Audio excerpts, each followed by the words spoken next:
अष्टम श्रेणी साहित्य। आज आम गोटे पद्य पढ़ा जार ना है उद्बोधन। यही पद्यटी रचना करिसेंती स्वभाव कवि गंगाधर मेहेर, जहाँकर जन्म 1862 मसीह होइथिला एवं तांकर मृत्यु 1924 मसीह होइथिला। से आमर पश्चिम ओडिशार बरगढ़ जिल्लार बरपाली ग्राम ठारे जन्मग्रहण करथिले। से ओडिया साहित्यर एक उज्ज्वल तारका। तांको द्वारा रचित तपस्विनी, प्रणयवल्लरी, कीचकबध, इंदुमती, उत्कल लक्ष्मी, अर्घ्य थाली इत्यादि कालजयी कविता से लिखि जाइछंती। आज यही जो पाठ आम पढ़ा उद्बोधन ताहा तांकर अर्घ्य थाली पुस्तकरू आसीछि। एठारे कवि 3टी कथा कहिसंती। प्रथमटी है आलस्य को त्याग करिबा। द्वितीय कथा कहिसंती से भाषा ज्ञान विषय कहिसंती और तृतीय कथा कहिसंती जे निजर मातृभाषा को सुदृढ़ कले जाई आमे भविष्यत रे बड़ लोक होई परिबा। एहिपरि भाव रे से कवितारे लिखि जाइछंती। वर्तमान कविताटी को पाठ करिबा। नवरवि करे फुटई कमल, उत्फुल्ले उठन्ति विहंगम दल। आहार विहार पाइते जीपुर, उड़ी जाइथान्ति केते केते दूर। महुमाछी मधु सञ्चयलालसे, बहु दूर वन पर्वते बिलसे। बल थाउ केहि निश्चय मौन, थाई न करन्ति जीवन न्यून। सुप्त सिंह मुखे न पशे आहार, श्रमे पिपीलिका पुराए भंडार। नव रवि करी अर्थात नव माने नूतन, रवि माने सूर्य, करे माने किरण। नूतन सूर्यंकर किरण रे कमल अर्थात पद्म फूल फुटई। आउ विहंगम कहिले चढ़ई। चढ़ई दल माने मध्य सकाळ सूर्य किरण रे उत्फुल्ल रे से माने उठंती।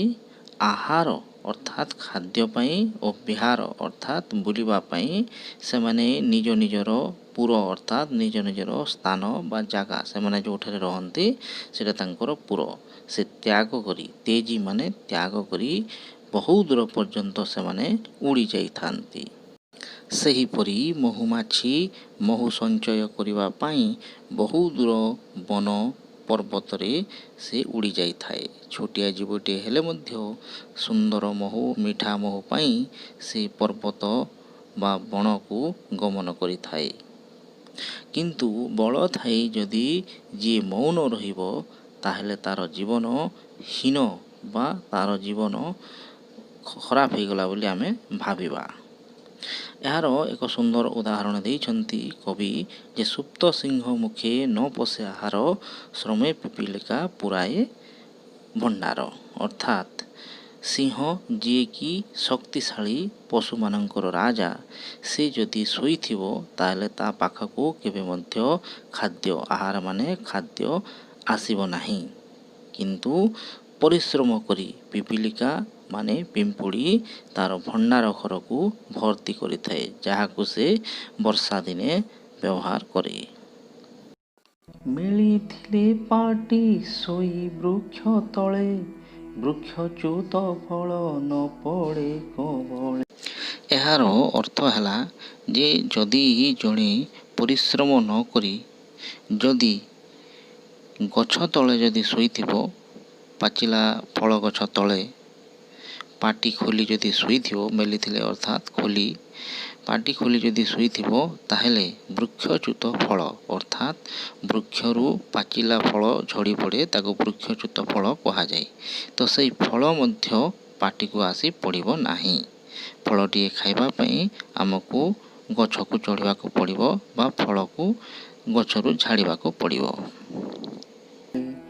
ଗଜ ସିଂହ ବ୍ୟାଘ୍ର ଦେହେ ଅଛି ବଳ, ତାଙ୍କୁ ବାନ୍ଧେ ନର ପ୍ରକାଶୀ କୌଶଳ। କୌଶଳ ଜନକ ଜ୍ଞାନ ଅଟେ ସିନା, ଜନମି ନ ପାରେ ଜ୍ଞାନ ଭାଷା ବିନା। ଗଜ ଅର୍ଥାତ୍ ହାତୀ, ହାତୀ, ସିଂହ, ବାଘ। ମଣିଷ ତାର କୌଶଳ ସାହାଯ୍ୟରେ ଏହି ହିଂସ୍ର ଜନ୍ତୁମାନଙ୍କୁ ମଧ୍ୟ ନିଜ କାବୁରେ କରିପାରିଛି।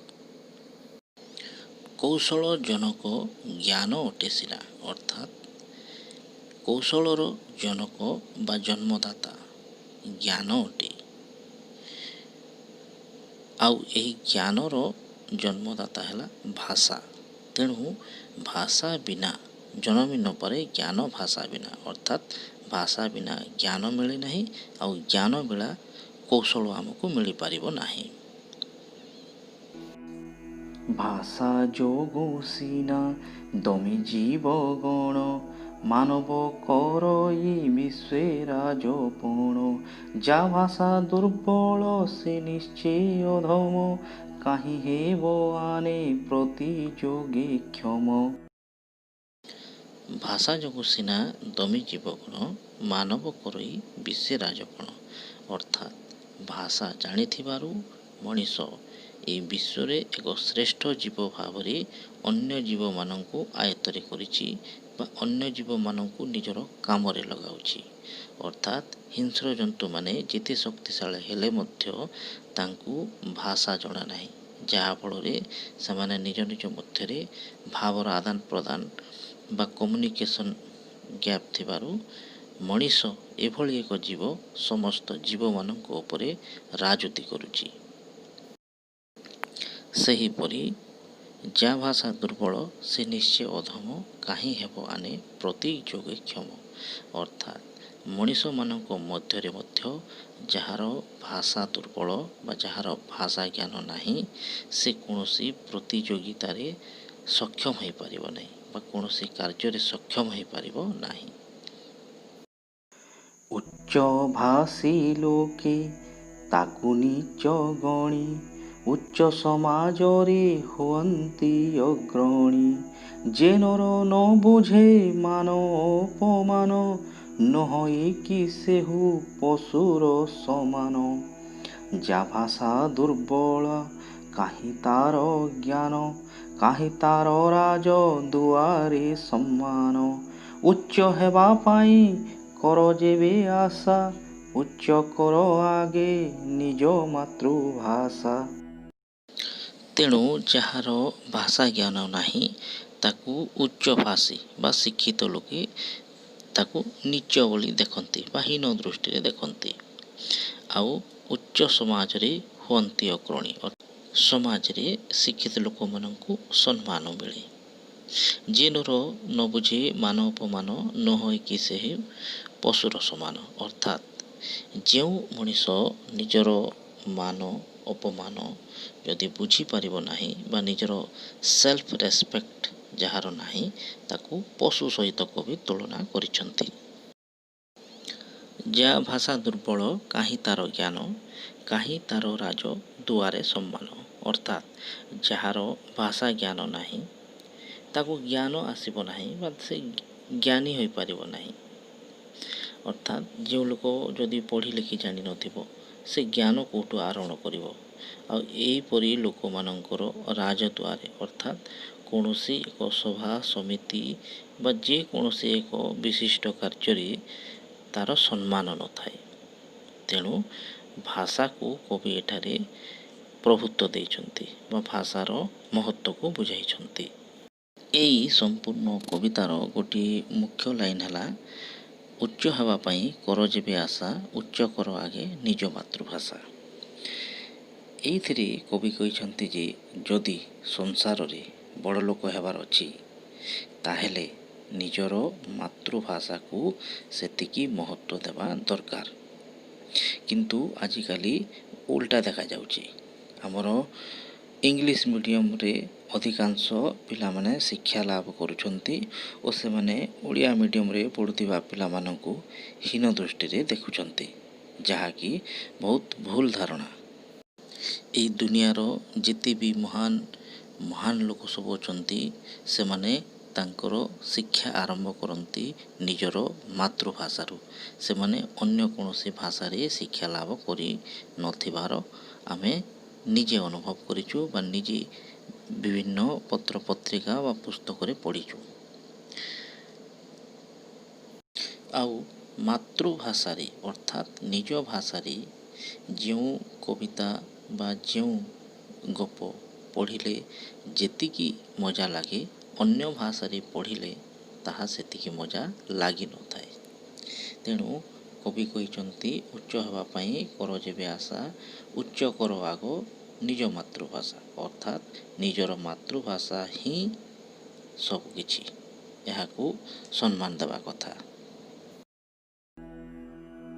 ନାହିଁ ଯେବେ ହୃଦେ ଉଚ୍ଚ ଅଭିଳାଷ, କର ଆମୋଦର ପଲଙ୍କେ ବିଳାସ।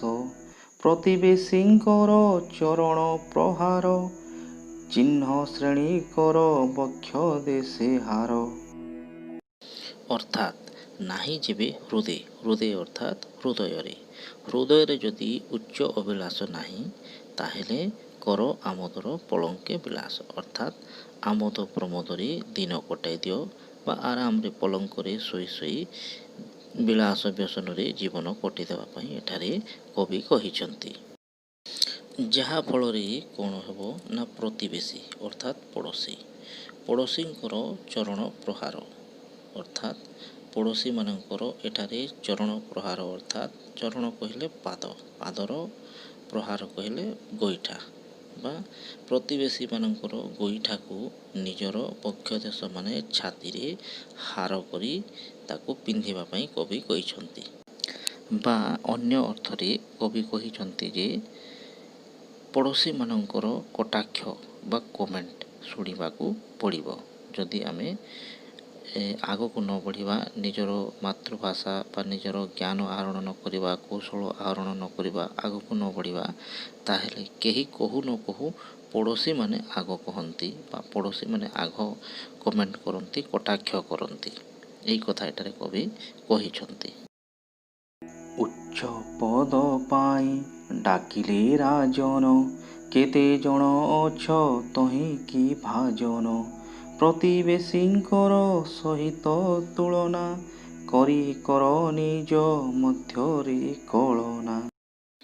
ଏଠାରେ କବି ପ୍ରତିବେଶୀ ଅର୍ଥାତ୍ ପଡ଼ୋଶୀ ରାଜ୍ୟମାନଙ୍କ ସହ ତୁଳନା କରି ଆମ ଓଡ଼ିଶା ବିଷୟରେ ଲେଖିଛନ୍ତି ଯେ ସେ ସମୟରେ ଓଡ଼ିଶା ଛଡ଼ା ଅନ୍ୟ ପଡ଼ୋଶୀ ରାଜ୍ୟମାନେ କେତେ ଉନ୍ନତି କରିଥିଲେ ସେ ବିଷୟରେ ଏଠାରେ ଲେଖିଯାଇଛନ୍ତି। ତେଣୁ ପଡ଼ୋଶୀମାନଙ୍କ ଉନ୍ନତି ଦେଖି ନିଜ ମନରେ ଏକ ମାତୃଭାଷା ପ୍ରତି ପ୍ରେମ ଭାବ ସୃଷ୍ଟି କରି ଆମେ କିପରି ମାତୃଭାଷା ସାହାଯ୍ୟରେ ଜ୍ଞାନ ଲାଭ କରି ଆମେ କିପରି ଆଗେଇ ଯିବା ସେ ବିଷୟରେ କଳନା କରିବା ପାଇଁ କହିଛନ୍ତି।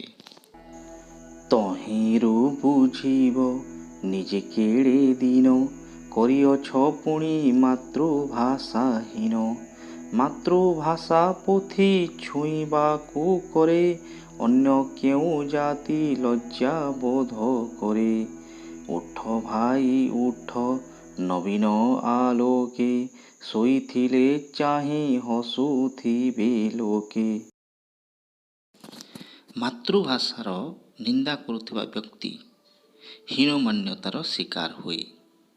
ମାତୃଭାଷାର ପୋଥି ଛୁଇଁବାକୁ ଲଜ୍ଜା କରୁଥିବା ଲୋକ ଦେଶ ଜାତିର କଳଙ୍କ ଅଟେ ବୋଲି ଏଠାରେ କବି ବର୍ଣ୍ଣନା କରିଛନ୍ତି। ମାତୃଭାଷା ପ୍ରଗତି ଛଡ଼ା ଆମେ ଆମର ପ୍ରତିବେଶୀ ବା ପଡ଼ୋଶୀଙ୍କ ସହିତ ତୁଳନା ବା ତୁଳନୀୟ ହୋଇପାରିବା ନାହିଁ। ଏହି କବିତାରେ କବି ନିଜର ମାତୃଭାଷାକୁ ହୀନ ଦୃଷ୍ଟିରେ ଦେଖୁଥିବା ବା ନିନ୍ଦା କରୁଥିବା ବ୍ୟକ୍ତିମାନଙ୍କ ପାଇଁ ଏକ ସ୍ୱର ଉତ୍ତୋଳନ କରିଛନ୍ତି। ଶୁଭ କର୍ମ ପଥେ ହୁଅ ଅଗ୍ରସର, ଚକ୍ଷୁ ମିଳିବାକୁ ନାହିଁ ଅବସର।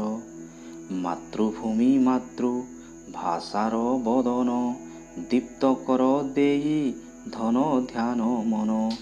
ଶୁଭ ପଥେ ବିଭୁ କରିବେ ମଙ୍ଗଳ, ଶୁଭ କର୍ମେ ହେବ ଜୀବନ ସଫଳ। ଶେଷରେ କବି ମାତୃଭାଷାର ଉନ୍ନତି କରି ଆଗେଇ ଚାଲିବା ପାଇଁ କହିଛନ୍ତି। ଏକ ଶୁଭ ପଥ, ଶୁଭ କର୍ମ ହେବ ଆମେ ଯଦି ମାତୃଭାଷାର ଉନ୍ନତି କରିବା।